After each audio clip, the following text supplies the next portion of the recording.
Bonjour à tous et bienvenue dans ce 12e épisode de Brut de Capteur. Alors aujourd'hui un sujet assez simple, une vidéo assez courte, puisqu'on va parler des règles de composition. Je vous rappelle que vous pouvez toujours vous abonner, si ce n'est pas déjà le cas, ou me suivre sur la page Facebook ou encore me retrouver sur le site brutdecapteur.fr. Allez, c'est parti. Pour composer une photographie, il existe des règles d'esthétisme. Ces règles sont assez simples, mais je vous conseille dans un premier temps de les utiliser et de les respecter.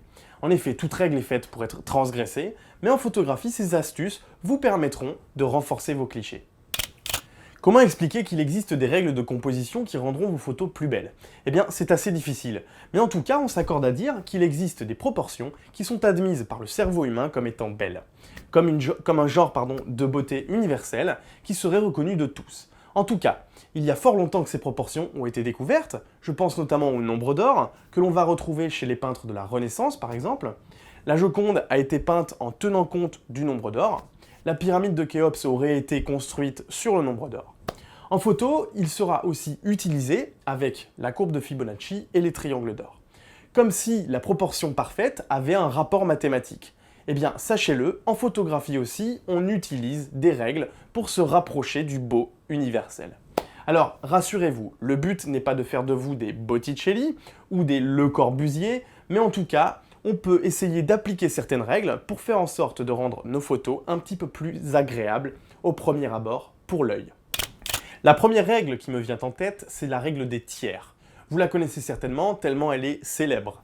Sinon, imaginez que vous divisiez votre image en 3 parties de manière verticale, puis de manière horizontale.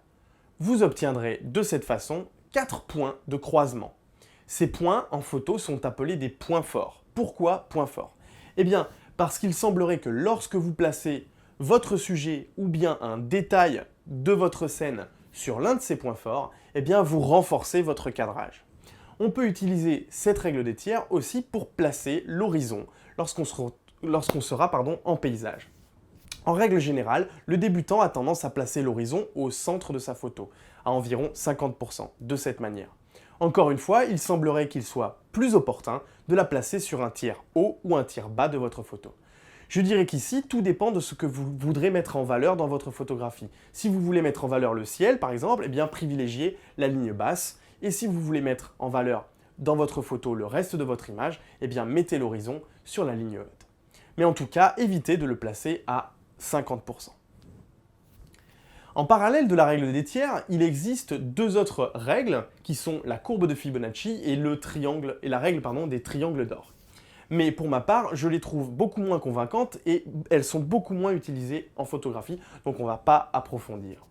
En portrait, on pourra utiliser la règle des tiers pour placer les yeux de notre modèle sur l'un des points forts supérieurs. Dans la mesure du possible, en tout cas quand vous en avez l'occasion, n'hésitez pas à utiliser les cadres naturels.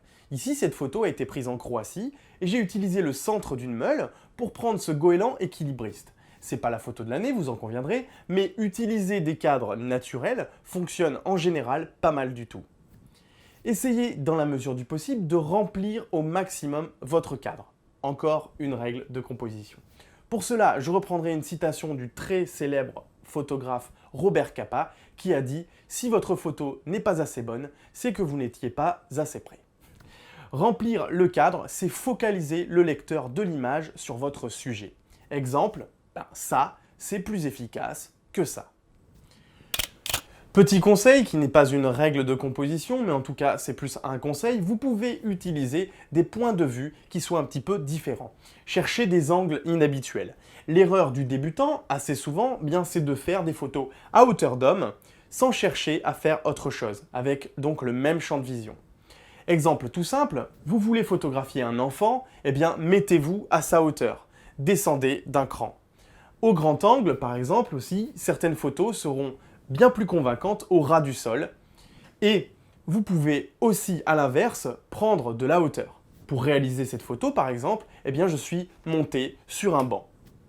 Quand vous en avez l'occasion, utilisez les lignes de fuite. Elles sont assez efficaces pour donner des effets de profondeur à vos photographies. Je vous ai donné les principales règles pour renforcer vos photographies. Il en existe d'autres.